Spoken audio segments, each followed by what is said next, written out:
বিয়ের পর প্রথমবার যখন হাজব্যান্ডের সঙ্গে চেন্নাই আসলাম থাকার জন্য, তখন মনে মনে এটাই ভেবেছিলাম যে সারাটা জীবন যেন এভাবেই কেটে যায়। কিন্তু এখন ভাবছি না, এভাবে তো সারা জীবন কাটানো সম্ভব নয়।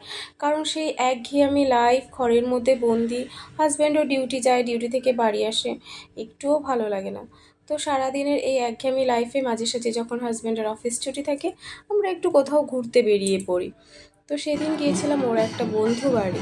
তো বন্ধু বাড়ির পাশে ছিল এই বড় মন্দিরটা, মন্দিরে সেদিন কোনো পুজো হচ্ছিল। তো আমরা গিয়ে ঘুরে দেখছিলাম মন্দিরটা অনেকটাই বড় ছিল। আর সেদিনে মন্দিরে না গৃহদেবতাকে বাইরে বের করে মন্দিরের চারিদিকে ঘোরাচ্ছিল, দেখো। আর এখানে না ঠাকুরগুলোকে কত সুন্দর ফুল দিয়ে সাজানো হয়, আমার তো বেশ ভালো লাগে। আর মন্দিরে এতটা ভিড় ছিল সেদিনকে যে সামনে গিয়ে একটু ঠাকুরের আশীর্বাদ নেব সেটাও নিতে পারিনি। আর এখানে না একটা জিনিস খুব ভালো লাগে, আমাদের ওখানে যেমন কেউ ঘুরতে গেলে কোনো পার্ক বা কোনো অন্যান্য দূরে দূরে জায়গায় যায়, এখানে বেশিরভাগ ঘোরার জায়গা মানেই মন্দির। আর এখানে সব মন্দিরগুলো না প্রায় একই রকম ধাঁচের তৈরি, একই রকম ডিজাইন, দেখতে একই রকম।